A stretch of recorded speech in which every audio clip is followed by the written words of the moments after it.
Well, happy Sunday morning, everyone. I'm out here with the emu. They're already attacking my bottle of water. Oh, goodness, that was a fun noise. Yeah, they're making new noises now, too. Anyway, hi. Are y'all having a good day? Oh, goodness, we're going to flip around and all kinds of stuff. Let's see what they're going to do here. Are you having fun? You having fun? You coming for me? Are you coming for me? Yeah. I need to get you some more water. I think that one might be leaking. I might have to get you a different deal. Yeah. So I know that's your favorite one to get water out of. Are you getting my shirt? Are you getting the stars on my shirt? It's a Stars and Stripes t-shirt from Kohl's. It's like the blue stars. Something about blue. I've not figured that out yet. Of course, you know, they have something called blue emu. Maybe there's a reason they like blue. Someone will have to tell me. All right, well, today I was going to tell y'all, for people that don't know, why I called my emu Nip and Tuck. So that's the story for today. So when I was growing up, for people that don't know, I grew up on a farm in Iowa. Well, I lived there till I was 13. My sister and brother lived there in Iowa until they finished college, but they're older than me. And so things changed a little bit when I was a kid, and we started moving around after I was 13 a little bit until we ended up in Texas, in the DFW area. Anyway, they aren't staying away from me so you can see. When I was a kid, my mom named some dogs Nip and Tuck, and I want to tell you about that. So we always had 3 black labs. The ones that we had for the longest time were Blackie, Sally, and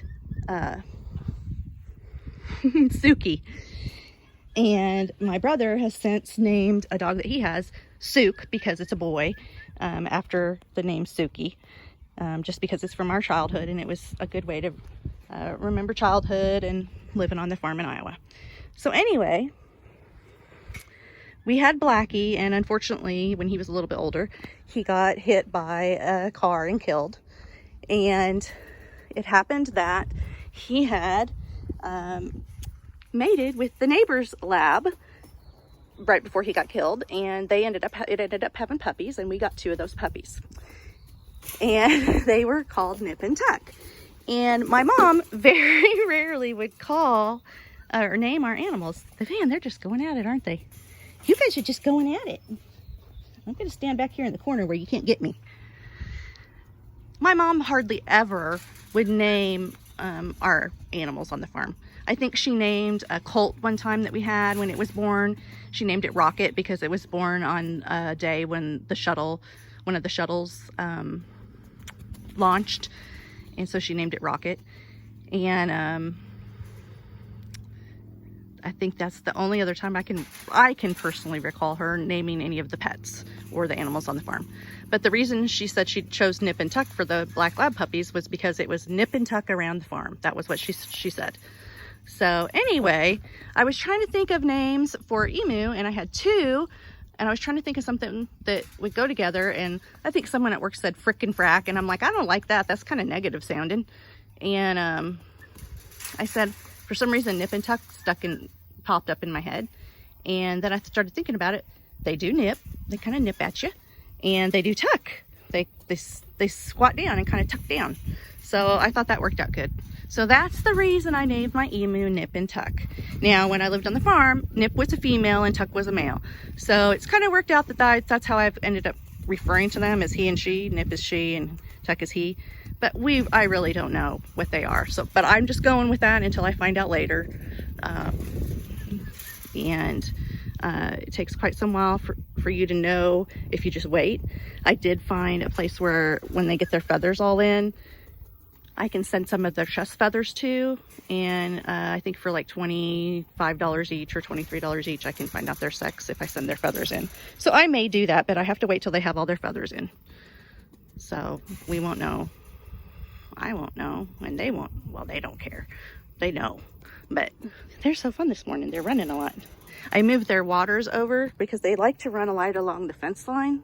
So I moved it over a little bit, and I think they're able to run a little bit more. They seem to be pretty happy this morning.